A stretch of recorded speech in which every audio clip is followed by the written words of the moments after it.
already started off very, very interestingly. And, it's going to probably continue to go through that as time goes on. So we'll just continue to go here. You can go ahead and cut it on off. Yeah. And so tonight what we're going to do is we're going to try to conclude our series of messages that we've been talking about dealing with the Great Reset. And then we'll go into something else probably, maybe not next Wednesday. I think next Wednesday I'm going to give us some time off. And then, when I say that means I need some time off. So I just go ahead and warn you guys up front. So we probably won't have Bible study next week. And then I'll probably pick it back up either the last week of February. We'll put the announcement out there to let you know. And that also gives me some time to look over some new material as far as where we want to go for these Wednesday Bible studies after we get to talking about the things that we've been talking about thus far. You guys know I've been dealing with a lot of on these Wednesdays of kind of informative sessions, because I feel like as believers we still need to be informed with the things that are going on. Remember when Jesus said that we are to be as wise as serpents but harmless as doves, and so there is some wisdom that comes along with being a believer in the world. We can't just stick our nose up in the air and just say, well, hey, I'm going to heaven, so I can care less what's going on, or we can't be ignorant of the things that are going on. The Bible even says that over in 2 Corinthians chapter 2, that we don't want to be ignorant of Satan's devices. Now, in that scripture, it's talking about his devices of disunity and unforgiveness within the body, but Satan has many devices. Ephesians chapter 6 tells us that we ought to put on the whole armor of God that we may be able to withstand all the wiles of the devil.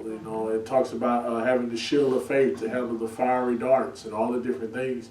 And so it behooves us as believers to be prepared for everything that is going on in the land as best as we can. Now, of course, we don't want to get into speculation. We don't want to get into a lot of conspiracy things. And I'm not saying that those things are bad in and of themselves. Because remember, as believers, we understand the greatest conspiracy, which is that we wrestle not against flesh and blood, but against principalities and powers and spiritual wickedness in high places and rulers of darkness. And that's what the scripture says in Ephesians chapter 6, verse 12. So the Bible makes it clear that there is an unseen entity that runs in the back of society, or the back of humanity, the back of creation, if you will. And it kind of tries to orchestrate things unto an evil purpose. And so we see that. We can read it over in the Old Covenant under Daniel, where we see that when Daniel was praying a prayer, that one of the principalities of Persia was withstanding Gabriel from bringing the message to Daniel. It talks about that over in Daniel chapter 10. And then he says, Gabriel says, I must now go back and help Michael, your chief prince, fight, because after the prince of Persia comes, the prince of Greece is coming. He's not talking about human rulers there. He's talking about angelic principalities.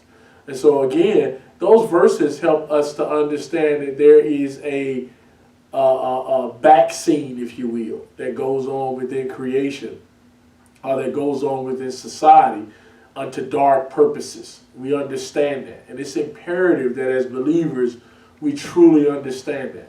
Now, we don't want to get caught off in crazy conspiracy theories and things that are just wow, because there is a lot of misinformation out there meant to make certain claims look absolutely ridiculous.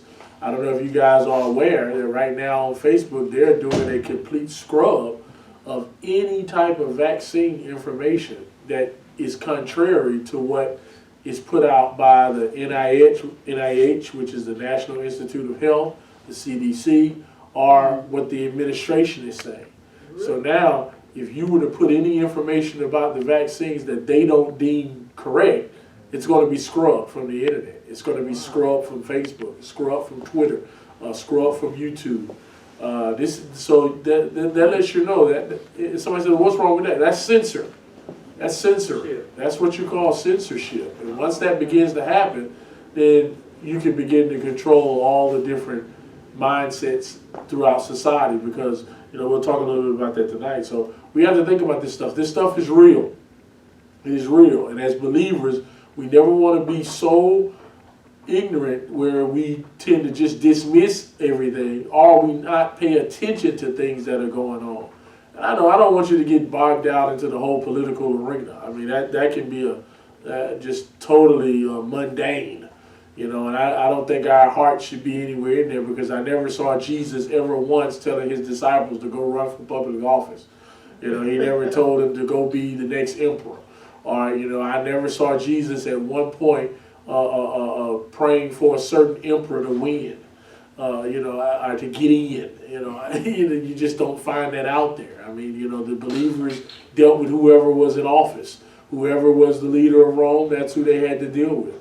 And it never changed anything on the church. Now, it may have affected the church in physical ways, such as persecution, such as severe trials and tribulations. But watch this. It never affected the growth of the church. Right. It never affected the stability of the church. Right. It never affected the strength of the church. So what is that telling us?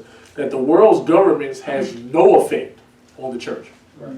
It doesn't matter whether you live in a dictatorship, communism, socialism, capitalism, totalitarianism. It doesn't matter.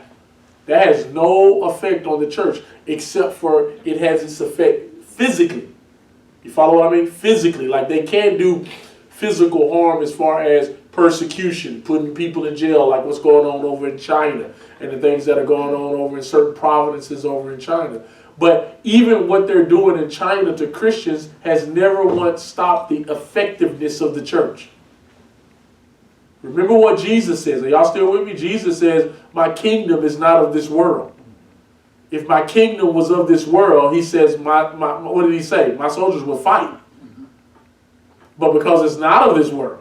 And so what is Jesus saying? That his kingdom, he's representing the kingdom of God. He is the culmination of the kingdom of God. And so therefore the church stands above.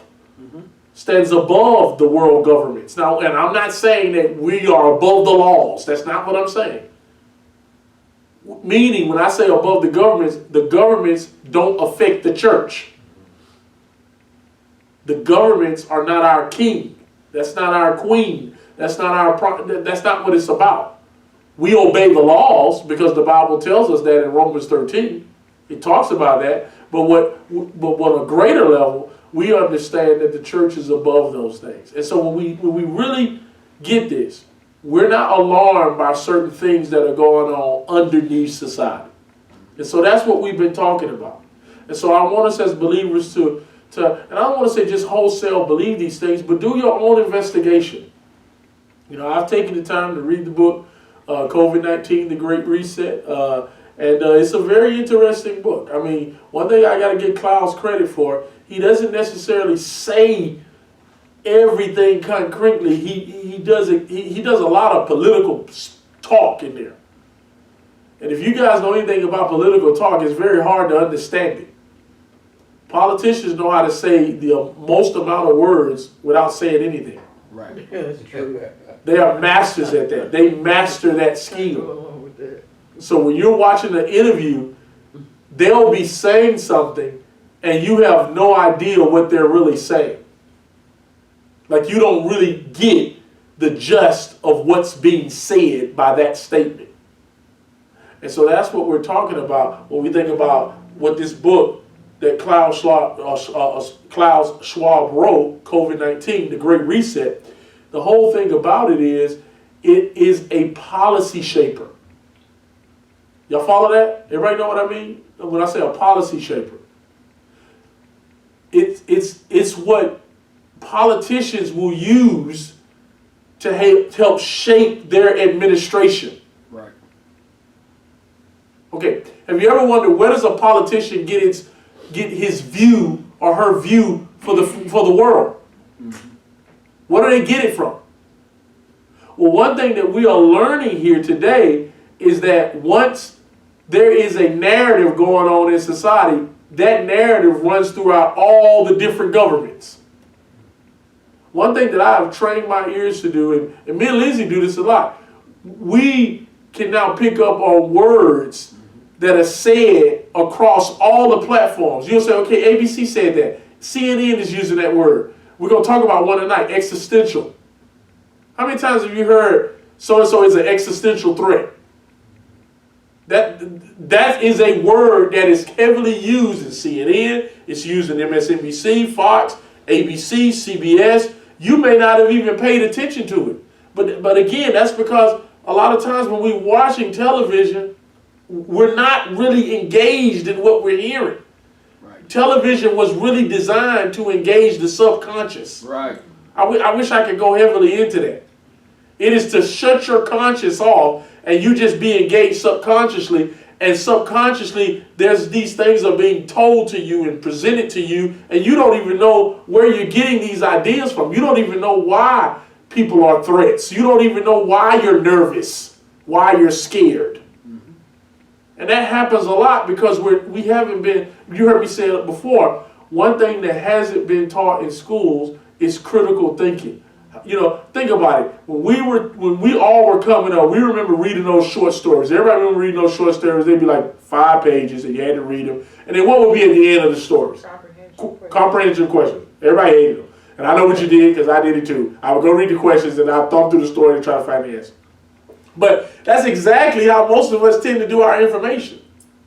So what the whole goal of that exercise was for you to read and comprehend what's being said, and then answer questions that correspond to key points within the story. Right.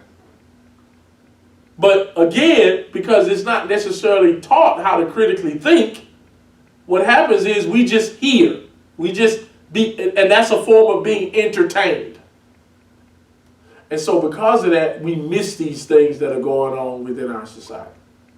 Totally miss it. Okay? And so, if you guys remember, last week we talked a little bit about some of the things with the vaccine, and because of what's going on, I don't want our videos to get scrubbed or anything. You know, we talked a lot about that vaccine. Now, I will tell you there is some very concern coming out on why the FDA won't approve the Johnson & Johnson vaccine. The Johnson & Johnson vaccine is ready to go. AstraZeneca is almost ready to go. But they're saying that it's almost like the FDA is putting new rules out for the Johnson & Johnson and AstraZeneca one that they didn't put out for the Pfizer and Moderna one. So the question for every believer has to be, why are they pushing Pfizer and Moderna? Now, again, I'm not telling you there's anything wrong with the virus vaccine. I didn't say that. But I'm saying you need to do your own research and find out why are they just pushing. Nancy, why are they scrubbing any information about the vaccine that goes against the narrative? Why are they doing that? Well, they just want to keep misinformation down. Well, how do we know what you're giving us is not misinformation? Remember, I read to you an article, remember last week from Time? Do y'all remember that? And what did Time admit? Time admitted that the health officials lied to us about the mask at the beginning of the pandemic. Time wrote that. Right. They said they did it for a good reason, though, because they didn't want everybody to go out and buy masks and take them away from the doctors and the nurses who needed them the most. Right. So therefore, they downplayed the mask so you wouldn't go out and buy one when they knew they could have helped. Time admitted that, but Time said they did it as a good gesture. That was a good thing. Now think about that. So that means they lied. They lied. Y'all remember that, okay? So how do we know that they're not lying again? Because what did Time go on to say in that article? Oh, they're underselling the vaccine. In other words, the vaccine is not just 95% effective. It's really 100% effective. And that when you take this vaccine, you'll be able to re-enter society. Remember the story from last week? I read you the direct quotes from the New York Times. New York Times is important. Okay, this is not some fly-by-night. This isn't the Vigilant Citizen. This isn't Alex Jones. This is the New York Times, the most liberal paper next to Washington Post. If they're putting it out there, then that, you follow what I mean, guys? And so I just want you to think about that. So we've already know they lied about that. Okay, guys? So what else can they lie about? Are you following me? What else can they lie about? And that's all I want you to think about. Okay, everybody follow what I'm saying? I just want us to think about that. If they're going to keep that from me, then what else will they keep from me? Okay? Okay, you follow that? You know, okay, you know, there's a crisis going on in our borders right now. Anybody know about it? Yeah. There have been an influx of illegal, I'm sorry, you can't call them illegal immigrants anymore. Undocumented citizens. That's the new word. And now, according to the White House press secretary, illegal immigration is a systemic racism problem now. It's a racial problem. Where the ICE director said, no, it's a legality problem. Right. Well, these people are trying to get asylum. They can go to the proper channels to request asylum. And we take them. No, let's just let them come in. Are y'all following that? And do you realize, according to that executive order, that they cannot deport any illegal alien, whether they're up for murder, rape, gang-related charges, nothing. I want you to think about that. Someone said, well, why do we care? Yeah, we're in Georgia. Go talk to the people who live in Texas. Talk to people who live in Arizona. Talk to people who live in New Mexico.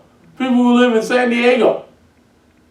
Are you following what I'm saying? But see, again, if that's not being reported or that's not being stated, then we know nothing about it. And so that's what I'm trying to think about when we talk about the Great Reset. So I want to give you three things. Let's look at these three things on what totality, according to the book, makes up the Great Reset. Now, it says the first phase of the Great Reset has to do with redefining the world under three main conceptual frameworks. Everybody know what conceptual is? What do I say, Lindsay, when you hear the word conceptual? What does that mean? Overarching. Yeah. Exactly. Like, in other words, they say, okay, we need to redefine how we conceptualize the world. How do we view the world? For the most part, now follow this, most people view the world nationalistic. Right. Now what is that? What do I mean when I say nationalistic? I'm going to help you out. Based on your country or There you go, Kevin. affiliation. Y'all follow that? When I say nationalistic, most people view the world Kevin just said it's based on your country. In other words, I view the world out from an American view. Somebody over in Greece, out from what Greece is telling them. If it's Israel, if it's the UK, if it's China, y'all follow that? That's a more national. They said, okay, we have to redefine it. So how do we begin to reset people's thinking? The first word that Klaus gave was the word interdependence.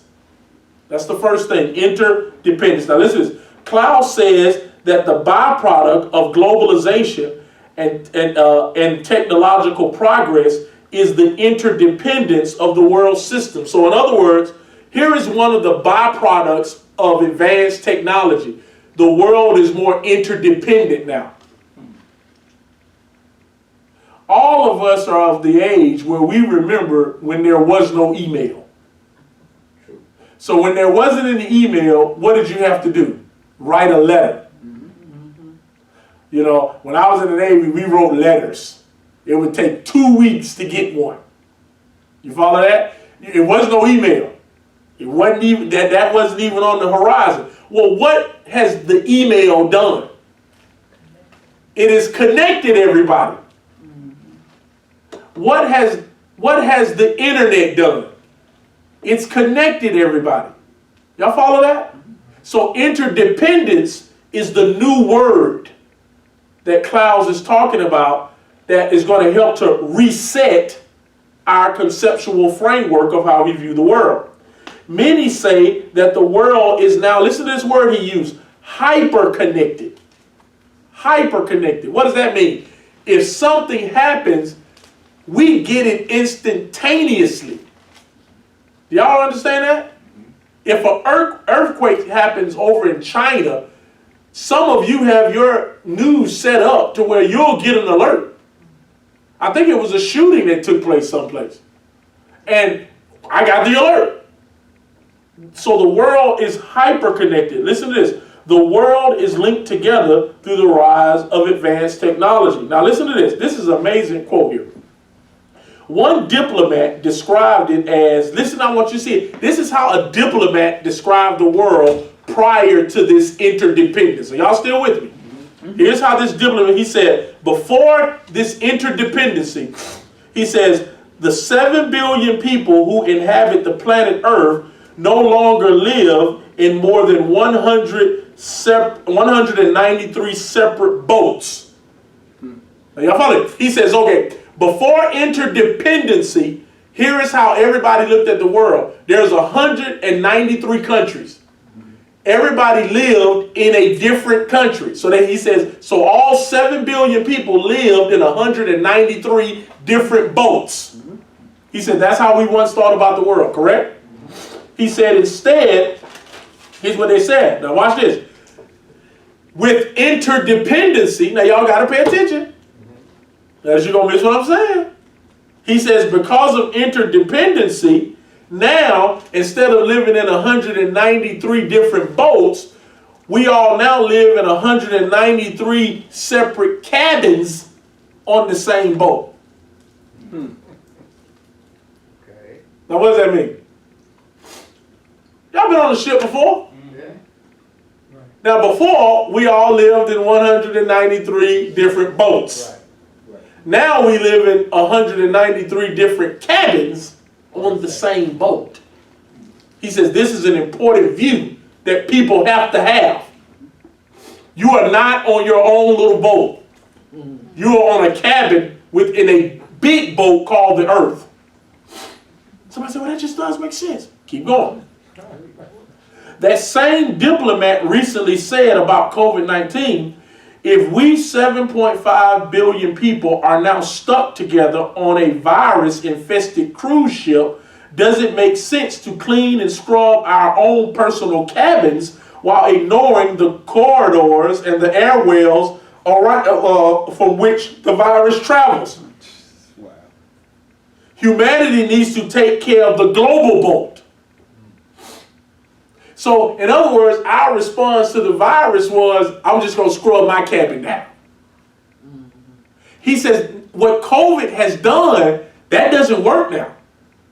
You need to scrub the boat. You need to think about the boat first, then your own little cabin.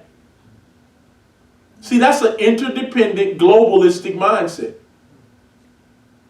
The pandemic is and will be used to highlight the interdependency of the world. That's what Klaus talks about in this. He says, this pandemic has highlighted how interdependent we are.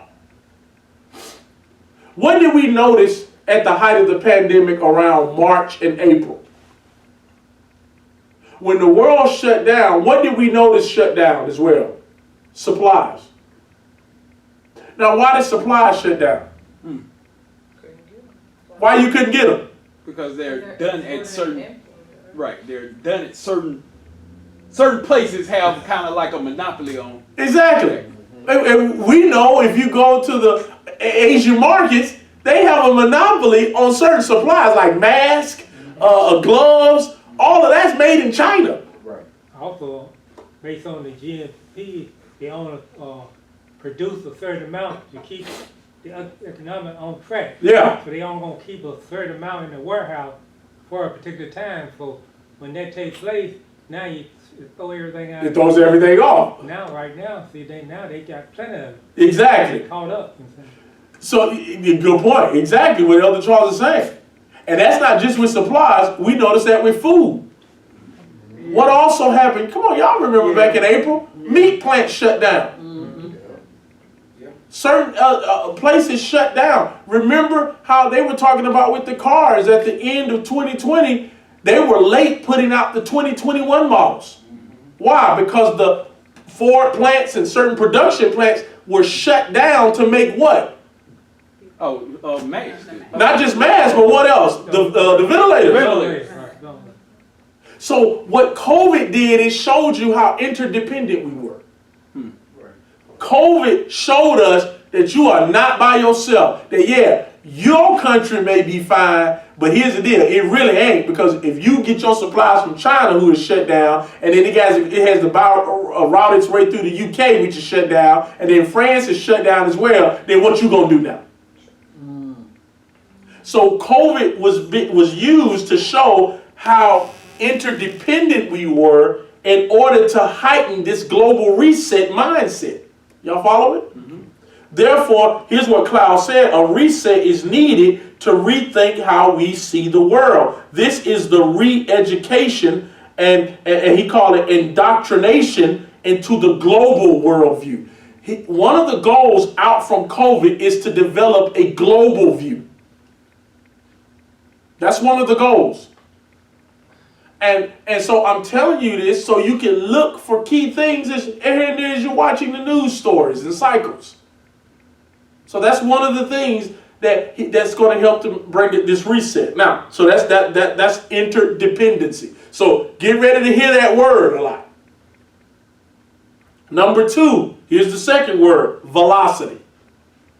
Velocity. Velocity. Now, what is velocity? Velocity, this has to do with the speed at which our society moves today. As a matter of fact, here's what economists call it. It's called the culture of immediacy. We live in the culture of immediacy. How many of y'all know that?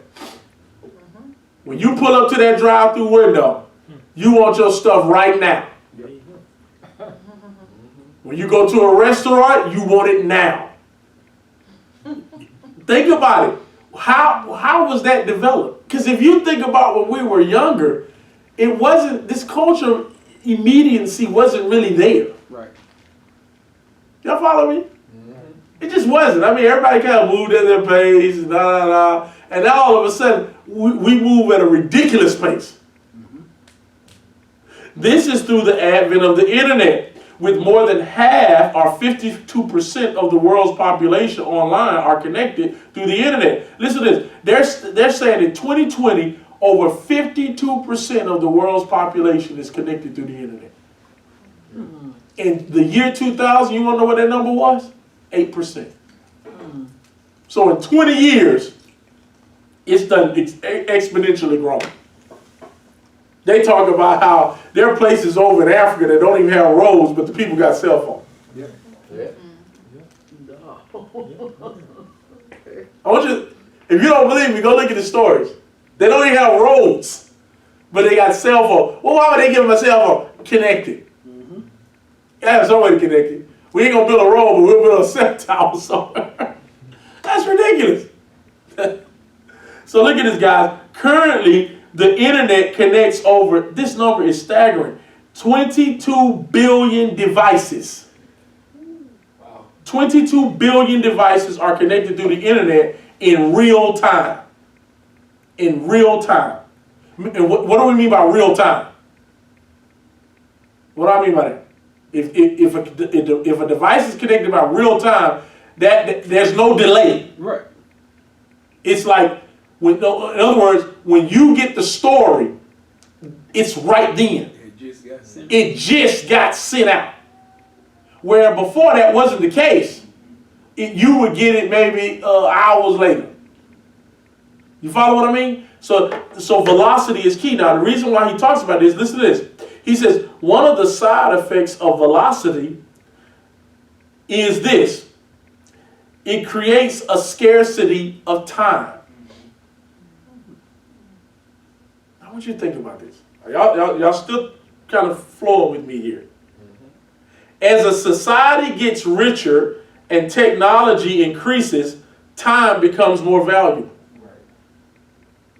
The faster a society gets, the more important time is. Now, think about in the 90s.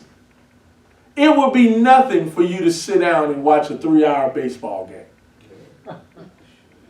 Who has time to watch a 3-hour baseball game? Some of us can barely watch a football game because there's other things that we could be doing. Watch this. I'm going to prove to you how this is true about the time thing. We don't have time to watch sitcoms. We wait till they come on Netflix or Amazon Prime, and then we binge watch them. Right. Okay. Think about this. baby boomers, they understand this. You just can't wait for the nightly news. We got 24-hour news. Right. So you can watch the morning news, the 10 o'clock news, the 11 o'clock news, the 12. And if you be honest, the stories ain't changed that much. They repeating the same thing. We remember growing up that you got the news in the morning. You got the little 12 o'clock hitter that came between the soap operas. And then you got that 6 o'clock news, and then it was always the 7 o'clock world news with Tom Brokaw, Peter Jennings, Sam Donaldson, Dan Rather. And that was it. That was your news.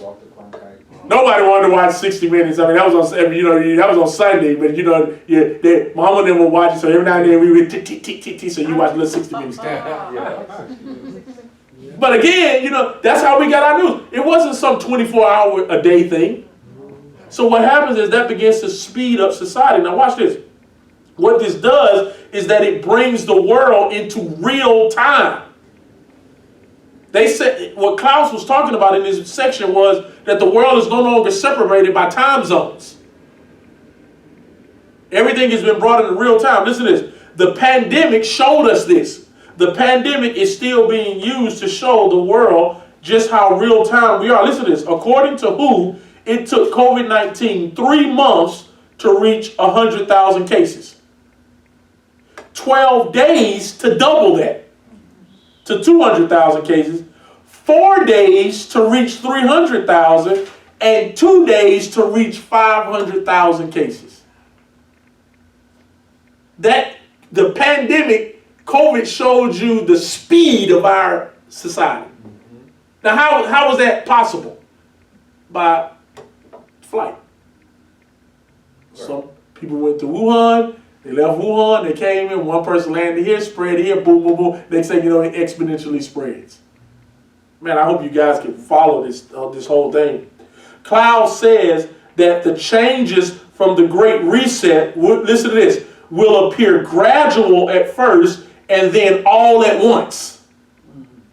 He says, so what you're going to see is how they implement this. It'll start gradually, and then it'll begin to be, it'll begin to match the velocity of how we live in the world. Like in other words, changes will come quickly. And we're looking at that. We can see how quick things change. Okay, everybody notice that? I mean, one thing that I noticed about the pandemic, it showed you how quick things can change. 1 minute the world is just going on like nothing, and the next minute, we all walk around here with masks on. Right. Sometimes I look around today, and I do. I have my mask on, but when I look around, I say, wow, we wasn't even wearing these things a year ago. And now, when I'm going to people's houses doing inspection, they have their masks hanging up like their keys. They got like little things hanging the mask there, and you see people have them hanging in their car. How many of y'all keep extra masks in your glove compartment? I do. It's like your wallet now. Yeah. But notice how fast that happened. What happened to the movie theater? Just how fast has what is that? Like Netflix, streaming,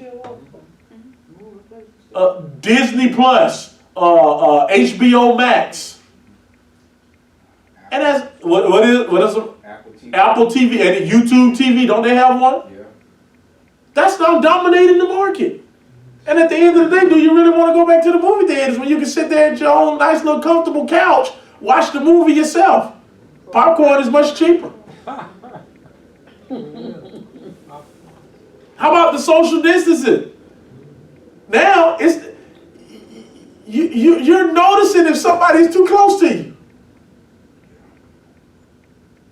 What I'm saying is, guys, notice how fast things change. And that's why we shouldn't be surprised once Joe Biden got in office. What is he doing? He's changing it at a record pace. As a matter of fact, it's funny you would mention that. Listen to this. This is what Klaus said in the book. Now remember, this is written in June of 2020, so Biden hadn't won yet. It says, because of the culture of immediacy, Cloud says that there can no longer be a delay between policymakers and the public. Wow. In other words, policymakers have to figure out a way to make the policy and get it implemented quicker. Immediately, Raymond just said immediately. The post-pandemic era will usher in new policies that will operate in real time. He says, in other words, we saw that, think about it, Operation Warp Speed. What about the second round of stimulus? They voted on it at night, and by the next day, it was in people's accounts. Like that. To just call the IRS feels like it takes a day to get through to somebody. Oh, that's right. But it's amazing that they was able to implement that, boom, right, immediately. Because they're telling you that from now on out, whenever they make policy, it's got to be put in place immediately. Which means that change will happen at a much faster pace. Okay, y'all follow that? COVID-19 showed the world just how fast our society moves. Therefore, we must have a new order, this is what Cloud says, in order to accommodate the culture of immediacy. In other words, we need to get rid of some of the bureaucracy that we have, and that doesn't mean smaller government, that means some of the loopholes within the government. Like some of you don't know, that would be in the Senate eliminating what's known as the filibuster. You might know what that is? Yeah. What is the filibuster? The filibuster is on certain bills, you have to have at least 60 votes in the Senate to pass it. Not just the majority. Well, they did that with this past economic relief bill. What did they do? They restructured the bill to where they didn't need the 60 plus votes. They could pass it as a partisan bill, meaning straight down Democrat lines. In other words, this last pandemic relief bill, guess how it passed? Guess what the numbers were? 51 to 50. Who was the deciding factor? Kamala Harris. Somebody said, well, good, we get our money. No, the Republicans didn't vote on it because they said, man, there's too much stuff in this bill. Right. It is so much, they call it pork. It's so much in this bill. Like I like what Rand Paul said. He said, man, if you're going to write a bill like this, just get American people $50,000 a piece there. Pretty much. He said, because this bill is ridiculous. And no Republican voted on it. But guess what? Because of the immediacy, we don't need all of it. So that's what I'm trying to get you to see. We saw that also with the impeachment. Not the trial that's going on now, but when he was impeached in Congress, they debated on it that day and impeached that day. That doesn't happen. Because what? We need answers now. So that's what I'm trying to show you guys. COVID has done that. And the third thing that Klaus talks about, remember, the first one is what? Interdependency. The second one is velocity. The third one is complexity. Complexity. Now, complexity has to do with the difficulty in understanding how interdependent and velocity works within our society. In other words, not only is our society moving at top speed, not only are we interdependent, it's a very complex society. Like in other words, okay, what's going on with the vaccine rollout? Well, the problem with the vaccine rollout is you have to get it from a private company into the hands of the government, and the government has to figure out a way to distribute it to everybody. Once you get into all that bureaucracy, it becomes a headache. Y'all follow what I mean? Mm-hmm. In other words, it becomes very, very difficult to move things within the government. Because the complexity of our society. COVID-19 was and still is being used to show us the complexity of our world, and that without real global cooperation, individual governments will have no clue how to fight the virus. In other words, what COVID is showing us is that our world is complex. And just because you come up with a policy to fight it in your country, that does not mean that that's going to help your country in the long run. Because we're so complex in how our GDP and how our finances run, that COVID showed us that. It showed us that in real time. that here's what Klaus is suggesting. He says we need global governance. Klaus says that each separate activity by itself is necessary to address the pandemic, but is insufficient if not considered in conjunction with the others. In other words, whatever decision America makes has to be in consideration with what the world makes. And if it doesn't benefit the world, then don't do it. Do you know, now here's what, okay, during the last 4 years with Trump, the world was, the U.S. was actually cleaner in the air. Did y'all know that?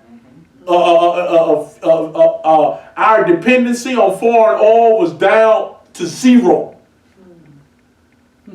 We actually had less carbon. Did y'all know that? Of course you don't know that. No. Of course you don't. This is an actual fact. But then watch this. So even though, now please, y'all stick with me. Even though those policies proved to work, they didn't consider everybody. That was just for America. Now we need to cancel those policies, and you need to do things on what the Paris Climate Accords say that everybody needs to do. You see the difference? So it don't matter if it works for you. You're not thinking about everybody else. So I said, well, everybody's supposed to be. Right. Wow. Guys, this is what we mean by the beginning stages of the one world government. Do y'all see how it begins to be ran? What I'm trying to get you to see is, guys, we're not talking about waking up one night and we see a global government. It doesn't work like that. It's like slow and methodically. Come on, guys, if y'all can just engage with me for a minute. Think about when, I do this sometimes. Think about when we were young, how different the world is right now. Think about it for a minute. I remember when I had a cell phone, and I got my first one probably in maybe 99 or 2000. And it was a prepaid, PowerTel. And you couldn't even do text, because remember, we couldn't do text until you had 2G. Remember, there were 1G, then 2G, then 3G. 2G gave us text, 3G gave us the internet. Okay? So I remember when the text thing came out, and I was like, this is so stupid. Right. I remember saying it. I was like, this is dumb. Who's going to sit here and number one, man, you got to flick through all these numbers, I said, who's going to do this? This is dumb. I just call somebody.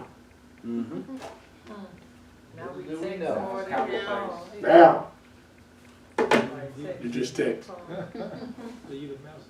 I remember when I used to go every week, I would go to Blockbuster Music. Oh yeah. They had a used section.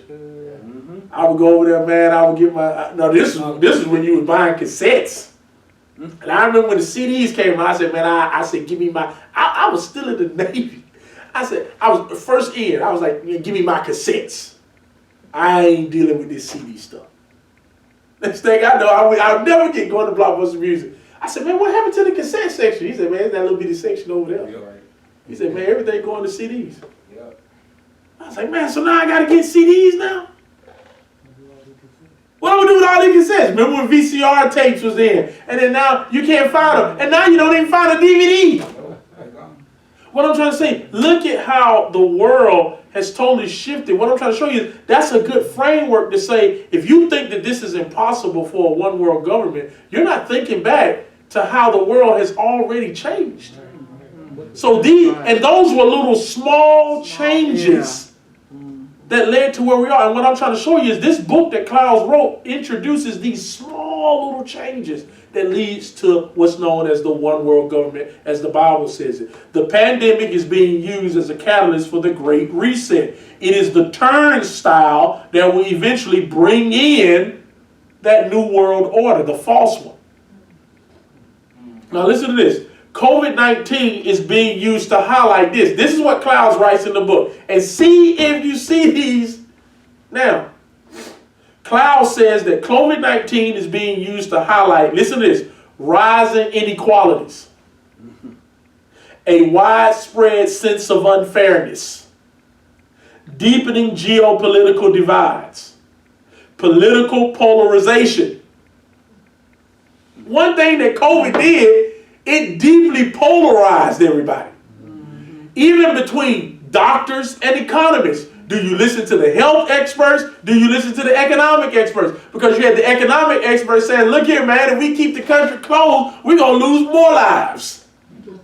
And then you had the doctors saying, because Cloud's even right about this, do we sacrifice the economy to save a life, or do we sacrifice the lives to save an economy? Which one do you do? You see? So it made a political polarization. In other words, we know that was the case because the COVID-19 was used as the main sticking point for Joe Biden to win. That was it. The polls show it. Trump blew it. He blew it on COVID. Pretty much. And that did him in. Somebody said it was his attitude. People were willing to deal with the attitude because the economy was great. People were making money. The poverty level in the African American community was at it was the lowest it had ever been. So people were willing to deal with that, but the COVID thing did them in. You see, rising public deficit, high level of debt. In other words, all of COVID-19 is being used to highlight these things. And the Great Reset is designed not to only address these issues, but to completely change the way the world deals with them on a global level. Now listen to this. This is important when you think about this, because this is how it all begins to operate. Cloud says this: the pandemic gives us a rare but narrow window of opportunity to reflect, reimagine, and reset our world. He goes on to say, failing to act would equate to letting our world become meaner, more divided, more dangerous, and more selfish, and simply unbearable for large segments of the global population. Now I'm going to come back to these words, because notice he used these words. The world will become what? Meaner. That's an interesting word. More divided, more dangerous, more selfish. Let's see. What is one way we can describe all of those words? Emotion, negative? David just said it. And I want you to remember emotional.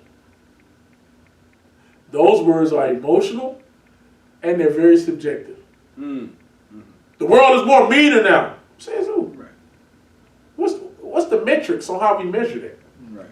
Right. People, facial expressions? The world is more divided. The world is more dangerous. I mean, okay, here's what any empiricist would say. Okay, where's the data? Okay, if you tell me that gun control actually eliminates crime, we should have data to show it. And guess what? We should be able to go to countries like Australia and the UK and the data shows it. We should be able to go to New York, go to Chicago, go to California, and the laws, and meaning these societies, we should see crimes down 50, 30, 40%. That's not reality. Exactly. If you go to any one of those, you wish you had a gun. Are you hearing me? So the data doesn't show that. But if I just say more dangerous, that's very subjective. Selfish. These are emotional-based words, but it means something. And here's the deal, guys. I mentioned that word before, and we'll get ready to end. The word existential has been thrown around a lot.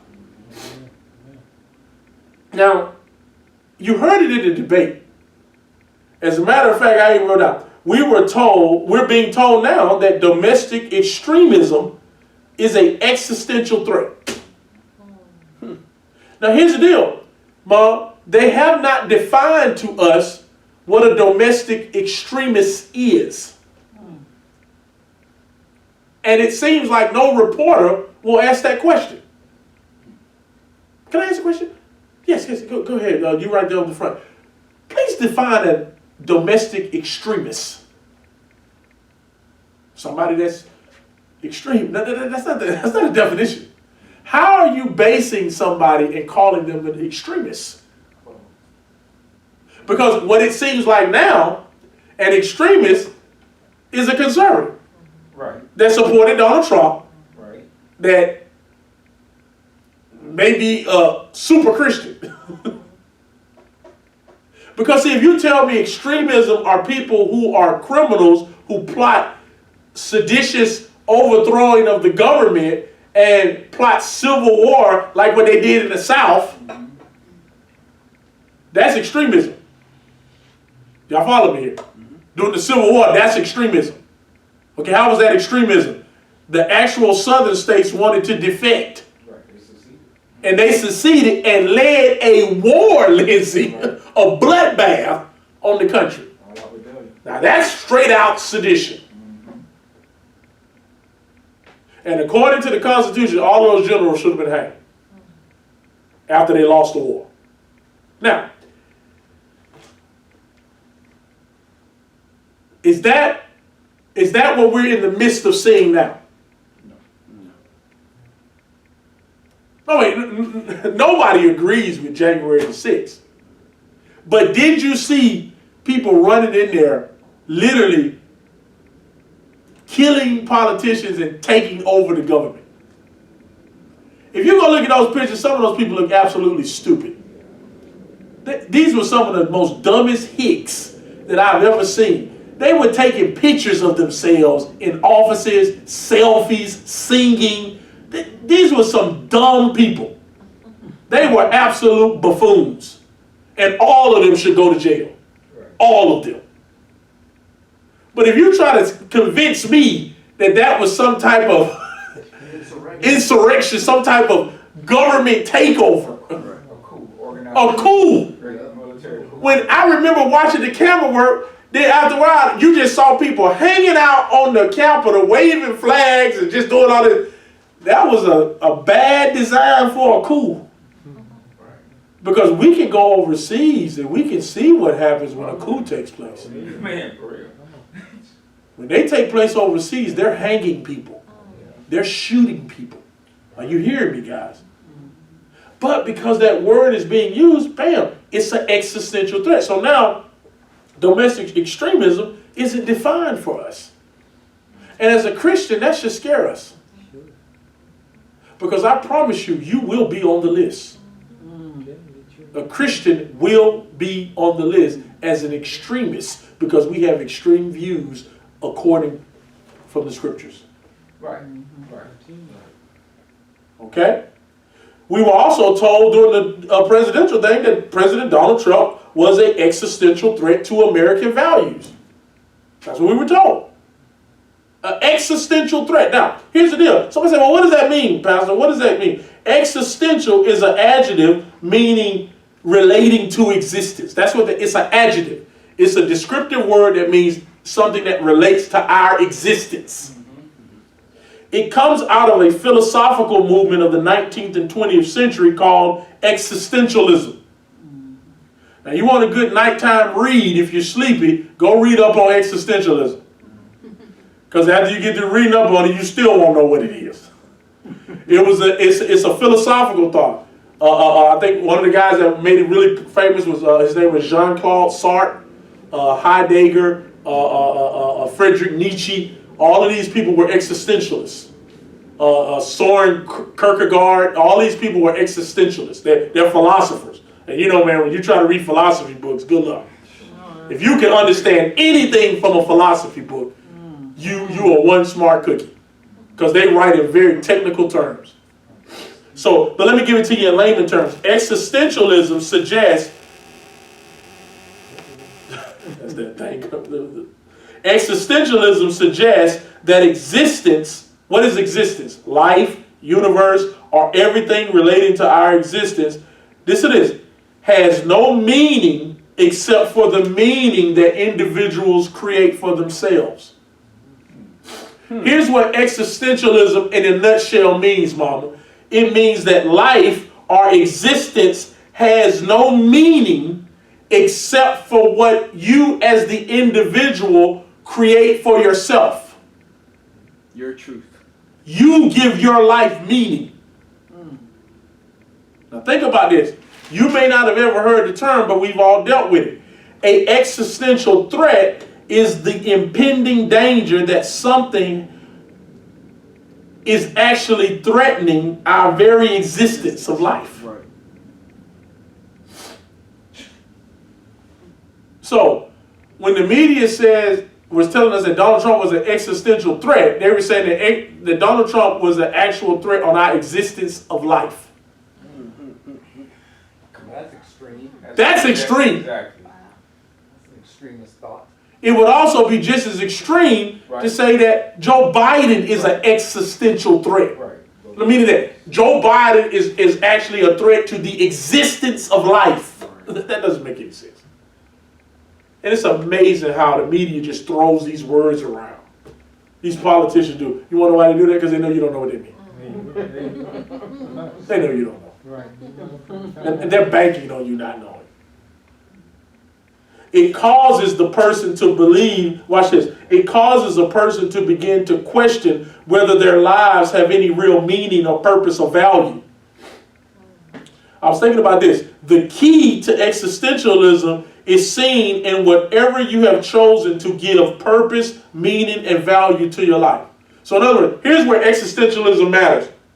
Whatever you decide that you have made to give meaning and purpose and value to your life, if those things are threatened in any kind of way, that you will experience an existential threat. Y'all follow me? So if my job gives me purpose and something happens to it, guess what? When I lose my job, I'm going to sit back and even contemplate, man, why am I even here? Right. If you have people who wear your marriage, your children, spouses, they give you meaning, purpose. So now, if those things don't happen, the person sits back and wonders, man, what's my purpose? Why am I even here? This is why, as believers, the only thing that can give us purpose is Christ. And the scriptures help define that. Y'all follow this? Mm-hmm. It's important that you get this, because if not, what they were effectively able to do, especially, and I'm going to explain to you how COVID-19 was used as, it's not an existential threat, but it was used as one, to where now people started shifting on how they think about life.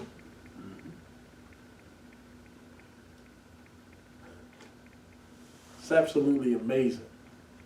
COVID-19 is being used as an existential threat in order to cause the world to shift in how it manages its affairs. Listen to this. Prior to the pandemic, the world measured its success by statistics. In other words, what were the statistics?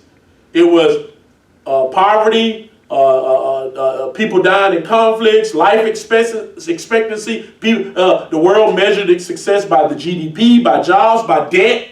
Right. In other words, there were metrics. Y'all understand me? There are metrics. Okay, let's say you had a budget. How do you measure your budget? Your expenses minus your income. Are you in the green or the red? Right. But what if Kevin talked to me and he said, well, Pastor, man, I noticed, man, you like $300 in the red. Yeah, but I feel good about the things that I'm doing. I mean, I feel very good about these things. They're giving me purpose. They're giving, but man, look at this number here, man. You don't have no money. As a matter of fact, you're negative every month. You're in the hole. It doesn't matter, because I don't measure my life by those things. I measure them by whatever I give meaning for myself. Well, y'all follow how that can be very dangerous. Mm-hmm. Oh, yeah, y'all don't follow it. You can't measure something like that. Mm-hmm. Economists don't measure things like that. But why did I say this? Because Klaus even says that even Klaus, he says, if you look at this was in the back of his book in his conclusion section. He says, if you look at the numbers across the board, he said the numbers in our society, in the world, are the best they've ever been. He says global poverty is down. Actually, you may not even know that. He went through, he says, actually, it's really good. But listen to this. Klaus, that's why he went and said that if we fail to reset, because you would say, okay, if things are going good, then why do we need to reset? Because if we don't reset, then the world will be more meaner. Oh, okay. You get it now, it'll be more divided. It'll be more dangerous. It'll be more selfish. It'll be more unbearable. Guys, what I'm trying to say, that's political existentialism. In other words, you remove the metrics that can measure the thing, Correct. and you put in emotional metrics Correct. that cannot be measured. These metrics such as meanness, selfishness, unbearableness, I'm going to just be honest with you, that's called fallen humanity. Correct. Racism. Exactly. You want to know why you can't measure racism? Because you really don't know who's a racist. Right. That's true. You just made me. Yeah, Elder Charles just said it. You may be a racist. right, it's in the heart. Because racism is in the heart. You're right, Raymond. So how can you measure that? We were talking about that before. If I own a company and you sat down in front of me, and let's say I did not hire you because you were a woman. Now I'm being sexist. Right. But I ain't going to let you know that. Right. Because I had 5 other candidates that were just as qualified as you, and I chose to not get you because you were a woman, but I just chose somebody else. Right. Then you come and say, you're sexist. Based upon what? I am sexist, but how can you prove it? Prove it. Right. How can you prove it? Oh, okay. Yeah. Because at the end of the day, it's my company. I can hire who I want to hire. Right. So in other words, how can you prove that I racially didn't give you the job? Right. Unless it's overt. Exactly. But what you can do, you can put laws in the government to where you must hire Right. somebody, Yeah. even if they're not even qualified for the position. And then what happens is now the company ends up hiring anybody that's not even qualified. Right. Equal opportunity employment. We talked about that. I think me, Kevin, and Sean were talking about that when you think about Ivy League schools. How now these Ivy League schools have to have so many blacks that go to these schools. Whereas, not saying every black can't cut it, but some couldn't. Where if you had gone to Howard or gone to some Hampton or some HBCU, you would have been at the top of your class, graduated summa cum laude. Right. But now you want to go to MIT, and you barely got out of there with a C. Right. With the North Carolina A&T. And see, but I like how we talking about this. There's nothing wrong with going there. Right. Exactly. Nothing wrong with that. Okay. Yeah, that's real. That's real. I just think that's amazing when you think about it, guys.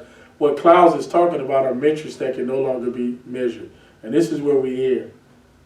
Listen to what Klaus says at the conclusion of his books. He says 2 points are pertinent from the Great Reset. He says, number 1, our human actions and reactions are not rooted in statistical data anymore, but are determined instead, listen to this, Kevin, by emotions and sentiments. In other words, Raymond, our human actions and reactions are not rooted in data. It's based upon your emotions. And look at this. Listen to what he says. Because they're rooted in emotions and sentiments. Listen to this, Kevin. He says narratives drive our behavior. Wow. He put it in He put it out there. 2020. Elder Charles. Narrative drives our behavior. Well, that's right. If we control the narrative, we can control how you act. We can get you to act a certain way by controlling the narrative. He then goes on to say, our human condition improves. As our human conditions improves, our standards of living increase, and so do our expectation for a better and more fairer life. He says what COVID has done is driven by 2 main things. You have what's known as an epidemic type risk, which is the COVID-19. So you have the sickness risk. But then he says what COVID has also introduced is what's known as societal risk. So he says we'll be able to do the reset, watch this, Lindsay, with COVID-19 and the protest movement. He says those 2 things run hand in hand. The pandemic and the protest. He even talks about Black Lives Matter. He says we don't know what this movement is going to do. He says, but one thing we know, it's more than just talking about systemic racism. Wow. Because All in the book. they can use not just COVID, Mom, but the societal unrest to do the reset. Wow. He says COVID-19 is not a real existential threat. As a matter of fact, here's what Klaus says. COVID-19 is the least deadliest pandemic the world has experienced in over the last 2,000 years. He says, by the time COVID-19 ends, the world will forget it was even here. Wow. He says, but what we do with it is the key. Because he admits it ain't even scratching the surface of being deadly. He says, but what they do with it, that's what people are going to remember. And that's how you begin to reshape the society. And so part of the Great Reset started with our election. That was a part of it. And we're seeing it shape form now. The culture climate is here. Great strides in climate change and all this stuff, man, that is happening. And so just get ready, guys. Get ready. Get ready to watch and see what goes on as things begin to progress. And we'll see what comes with all of this stuff. But I think it's clear. You can clearly see where parties get their talking points from. And that's all that matters. Amen? Amen. All right, guys. Well, thank you for joining with us, man. We'll be done with this little series. Like I said before, for you guys who got here, we won't be having Bible study next Wednesday. I'm going to give me a little break. Maybe just figure out, where we want to go from these Wednesdays. So enjoy your next Wednesday off. I'm just going to enjoy me a little break, and then we'll pick it back up either next Wednesday or we'll give you some more announcements on that as we go here. But we will be here, of course, every Sunday and continue our series on Revelation. So we hope to see you here.